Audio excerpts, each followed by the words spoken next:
क्या अमेरिकी राष्ट्रपति डोनाल्ड ट्रंप ने खुद पर गोली चलवाई? क्या कोल एलन, जी हां, वो 31 वर्षीय शख्स जिसने डोनाल्ड ट्रंप पर गोली चलाई थी, क्या वो एक बड़ी साजिश का हिस्सा है? ये सवालात इसलिए पैदा हो रहे हैं दोस्तों क्योंकि गोलीबारी के तुरंत बाद जो घटनाक्रम हुआ है उससे लगातार ट्रंप प्रशासन के मंसूबों पर सवाल उठ रहे हैं।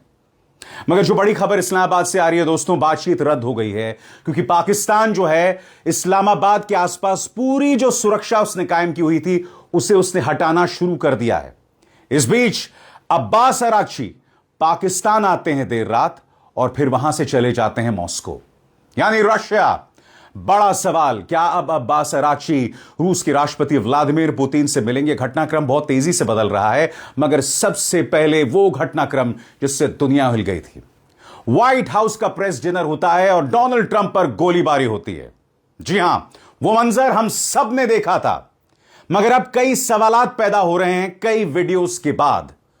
फॉक्स न्यूज की पत्रकार को जिस तरह से ऑन एयर हटा दिया गया, उनके टेलीफोन को काट दिया गया जिसमें वो कई अहम बातें कह रही थी, इससे कई गंभीर सवाल पैदा हो रहे हैं। मैं एक बात स्पष्ट कर दूं दोस्तों, जो तमाम चीजें मैं आपको दिखाने वाला हूं, मैं खुद नहीं मानता हूं कि यह सब स्टेज था या ट्रंप ने कोई साजिश रची, मगर आपके सामने ये तमाम घटनाएं जो हैं वो लाना जरूरी हो जाता है। सबसे पहले दोस्तों मैं आपको मंजर दिखाना चाहता हूं जब वो शूटर सिक्योरिटी के बीच में से तेजी से भागता है और सिक्योरिटी उस पर गोलीबारी करती है।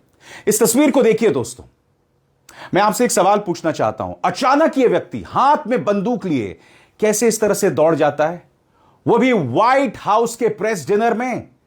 इसके पास वेपन्स कहां से आए? किसने इसको हथियार दिए? और सबसे बड़ी बात, यहां जो गोलीबारी हो रही है उसे एक भी गोली नहीं लगी। अब मैं आपको एक तस्वीर दिखाना चाहता हूं दोस्तों। ये वो तस्वीर है, आप देख सकते हैं यहां पर ये बगैर शर्ट के जमीन पर लेटा हुआ है और इसकी छाती जमीन पर है। यह है कोल एलन, 31 वर्षीय कोल एलन जिसने ट्रंप पर गोली चलाने की कोशिश की थी। यहां पर आप देख सकते हैं खून का एक छींटा तक नहीं, खून का एक छींटा तक नहीं। यह सवालात पैदा करता है अपने आप में। एक बार फिर उस वीडियो को देखिए, किस तरह से व्यक्ति सुरक्षा कर्मियों के बीचों बीच भाग रहा है।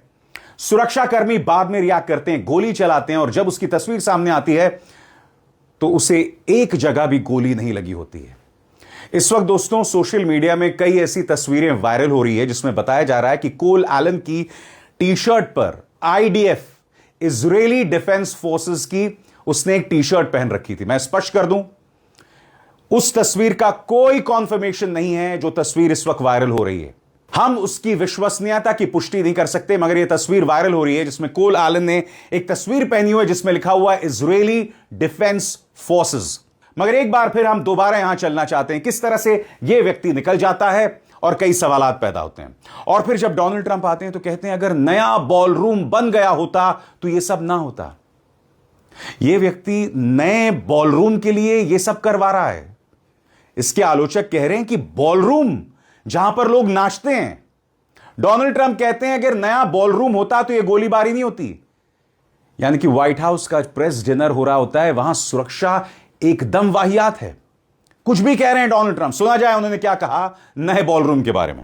And we looked at all of the conditions that took place tonight, and I will say, you know, it's not a particularly secure building, and I didn't want to say this, but this is why we have to have all of the attributes of what we're planning at the White House. It's actually a larger room, and it's much more secure. It's drone-proof, it's bulletproof glass. We need the ballroom. That's why Secret Service, that's why the military are demanding it.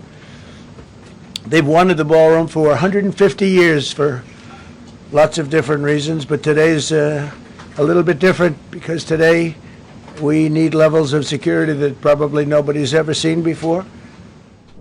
और दोस्तों कई लोग जो इसे साजिश मान रहे हैं और कह रहे हैं कि ट्रंप का ही हाथ इसके पीछे है, वो फॉक्स न्यूज का एक क्लिप पेश कर रहे हैं। यहां पर उनकी पत्रकार आयशा जो हैं वो फोन पर बात कर रही होती हैं और कहती हैं कि मुझे कैरोलाइन लीविट के जो पति हैं, व्हाइट हाउस की प्रेस सेक्रेटरी कैरोलाइन लीविट, उनके पति कहते हैं कि आप बहुत अच्छा काम कर रही हैं मगर आप बच के रहिएगा, कुछ होने वाला है। और अचानक फॉक्स न्यूज उनका फोन काट देती है। मैं चाहूंगा उस पूरे 43 सेकंड्स के क्लिप को आप देखें. I want to just quickly tell you, I was sitting next to Caroline Levitt, the press secretary's husband. He was one of our guests. He was seated right next to me, and right as the dinner was starting, the national anthem happened, and then he kind of leaned over and said, I watched you on TV. You do a great job. You need to be very safe. And he was very serious when he said that to me. And he kind of looked around the room and he said, there are some.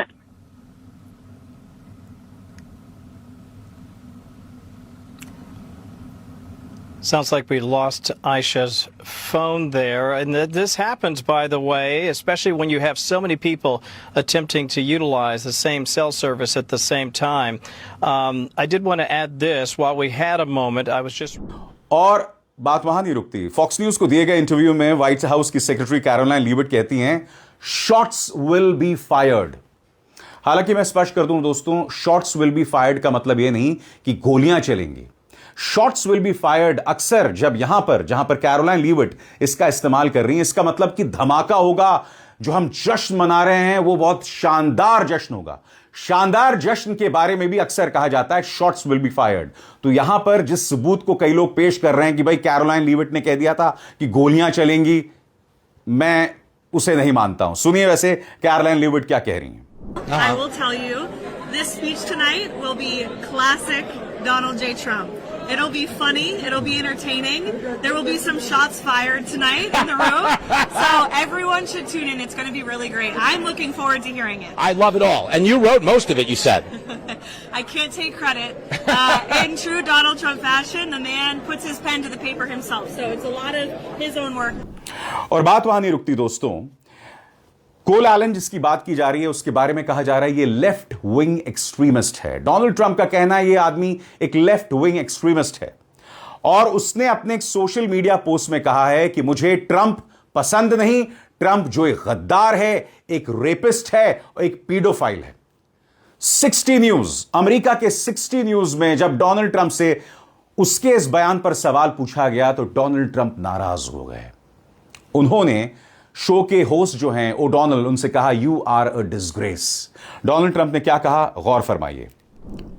तुम शर्मनाक हो. जब O'Donnell ने संदिग्ध के कथित लिखे हुए हिस्से को पढ़ा जिसमें ट्रंप का नाम भी नहीं था तो ट्रंप डिफेंसिव हो गए. उसमें लिखा था, मैं अब किसी पीडोफाइल, रेपिस्ट और गद्दार के अपराधों में अपना हाथ नहीं रंगने दूंगा. इस पर ट्रंप ने कहा ओडोनल को शर्म आनी चाहिए. उन्होंने कहा कि तुम्हें 60 मिनट्स पर यह सब नहीं पढ़ना चाहिए था. तुम शर्मनाक हो, तुम एक एम्बैरेसमेंट हो. उन्होंने आगे कहा मैं रेपिस्ट नहीं हूं, मैं किसी के साथ मैंने रेप नहीं किया. माफ करना, मैं पीडोफाइल भी नहीं हूं. उन्होंने कहा तुम किसी बीमार इंसान की बकवास पढ़ रहे हो जिसे मेरे साथ जोड़ दिया गया, जिसका मुझसे कोई लेना देना नहीं है. मुझे पूरी तरह क्लीन चिट मिल चुकी है. डोनाल्ड ट्रंप ऐसा कह रहे हैं. तो सवाल कई पैदा हो रहे हैं दोस्तों, क्योंकि आपको समझना पड़ेगा हर गुजरते लम्हे के साथ डोनाल्ड ट्रंप की लोकप्रियता घटती जा रही है. ट्रंप के ही न्यूज चैनल, इनफैक्ट ट्रंप की तरफ जो झुकाव वाला न्यूज चैनल है फॉक्स न्यूज, उसी में बताया गया था कि 70% अमरीकी डोनाल्ड ट्रंप से खुश नहीं है. 70% अमरीकी इस बात को लेकर नाराज हैं, खासतौर से जिस तरह से डोनाल्ड ट्रंप ने इकोनॉमी को हैंडल किया. अब बड़ा सवाल यह किया जा रहा है कि भाई लोगों में, खासतौर से जो मैगा समर्थक हैं, यानी कि जो मेक अमेरिका ग्रेट अगेन वाले जो समर्थक हैं, यानी कि जो ट्रंप के अंधभक्त हैं, उनमें अपनी जगह बनाने के लिए, मुकाम ऊंचा करने के लिए क्या यह सब करवाया गया? यह अपने आप में सवाल है और हम उम्मीद करते हैं कि कभी ना कभी दूध का दूध और पानी का पानी होगा. मैं स्पष्ट कर दूं, जो तमाम आपके सामने इस वक्त मैंने फैक्ट्स दिखाए हैं, यह सिर्फ पब्लिक डोमेन में है. लिहाजा पत्रकार होने के नाते यह मेरा फर्ज होता है कि मैं आप तक इसे पहुंचाऊं. मैं खुद इस बात को लेकर विश्वास नहीं करता, या कम से कम मेरे पास ऐसे पुख्ता सबूत नहीं है कि यह सारा काम ट्रंप ने ही करवाया होगा. मगर ट्रंप की विश्वसनीयता बद से बदतर होती जा रही है. लिहाजा लोग कह रहे हैं यह व्यक्ति अपने आप को बचाने के लिए कुछ भी कर सकता है. और दूसरी तरफ अमेरिका और ईरान की बातचीत भी नहीं बच रही है.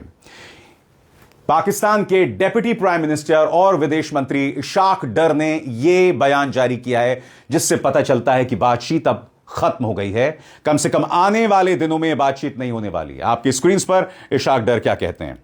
सेरीना होटल इस्लामाबाद और इस्लामाबाद के रेड जोन इस्लामाबाद के आसपास लगे ट्रैफिक प्रतिबंध आज से खत्म हो जाएंगे। मैं पाकिस्तान के लोगों, खासकर इस्लामाबाद और रावलपिंडी के रहने वालों का दिल से शुक्रिया अदा करता हूं और उनकी सब्र और सहयोग के लिए भी। आपका सहयोग हमें अपने मेहमानों की सुरक्षा सुनिश्चित करने में मदद करता है और क्षेत्र में शांति के लिए हमारी कोशिशों को जारी रखने में भी सहायक है।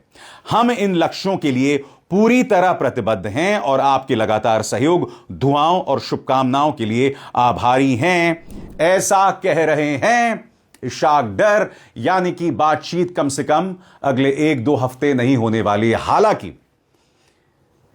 रातों रात अब्बास अराक्ची इस्लामाबाद पहुंच जाते हैं। जी हां, और अब वो कहां चले गए हैं? मॉस्को चले गए हैं, जहां खबरें इस बात को लेकर आ रही हैं कि वो पुतिन से मुलाकात कर सकते हैं। घटनाक्रम क्या हो रहा है दोस्तों? बहुत ही सरल अंदाज में आपके सामने। सबसे पहले बीबीसी की खबर जो कह रही है ईरान के विदेश मंत्री 24 घंटे के अंदर दोबारा इस्लामाबाद पहुंचे। ट्रंप ने कहा युद्ध जल्द खत्म होगा।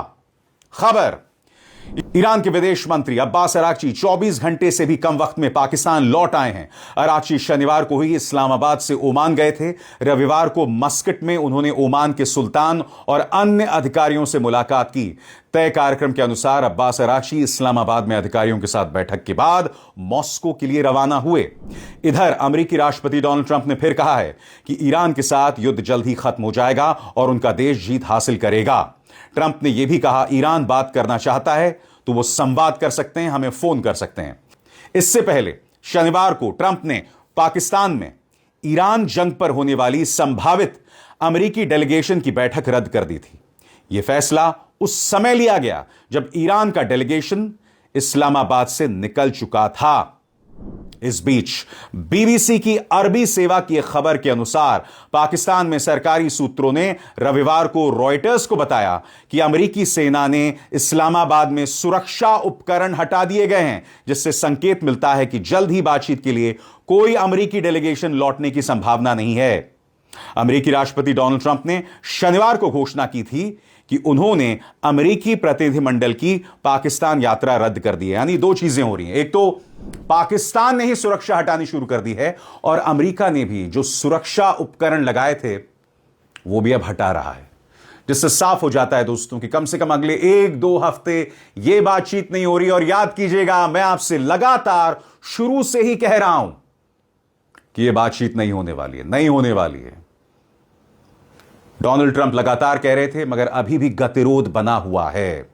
इस बीच अब्बास अराक्ची रशिया जा रहे हैं और क्या उनकी मुलाकात वहां पर रूस के राष्ट्रपति व्लादिमीर पुतिन से हो सकती है? और इस बारे में क्या खबरें मिल रही हैं दोस्तों आपके स्क्रीन पर? यह देखिए, Iran foreign minister leaves Pakistan, heads to Russia for more talks.